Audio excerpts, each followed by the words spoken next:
Isn't life funny? You know, how one thing leads to another in a way you just don't expect. That Sunday morning, I was in my kitchen stirring my apricot jam in the cast iron pot. It was another dry summer's day in the Klein Karoo, and I was glad for the breeze coming in the window. "You smell lovely," I told the appelkoos confit. When I call it jam, it sounds like something in a tin from the spa. But when it's confit, you know it's made in a kitchen. The skinny little boy who'd wanted cake was pouring from a box of soy milk into a bowl of muesli. "I've never tasted soy milk. How does a bean make milk?" I said. Emily with the long red hair looked up at me and smiled, but didn't say anything. "Hello," I said. "I'm Tani Maria." "I'm Emily," she said.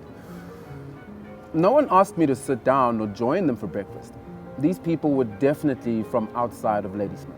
At sunset, I closed the chickens into their hawkie, washed the garden off me and put on my nightie. I made a sandwich with leftover curry mince and ate it on the stoop, watching the night go dark and the sky fill up with stars. "I am just fine," I told my mince sandwich just before I ate the last mouthful. My mother was Afrikaans and my father was English, and the languages are mixed up inside me.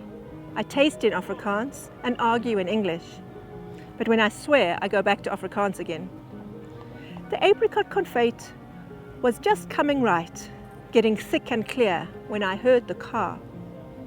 I added some apricot kernels and a stick of cinnamon to the jam. I did not know that the car was bringing the first ingredient in a recipe for love and murder. "I have made a vegan date and walnut cake," I said, patting my Tupperware for the children. Emily frowned at me, not understanding.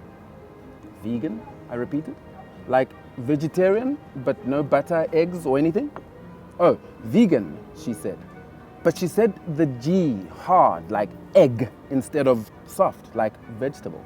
The birds had gone to bed, so I listened to the toads and frogs a little. When I went to bed, they were still at it, singing with their hearts in their throats. The next morning, I woke before the birds and watched the sun coming up. I had an empty feeling like something was missing, probably because it was breakfast time. I let my chickens out and fed them millies, then fed myself scrambled egg, bacon, toast, apricot jam, and sunkies. But maybe life is like a river that can't be stopped, always winding towards or away from death and love, back and forth. Even though life moves like that river, lots of people go their whole lives without swimming. I thought I was one of those people.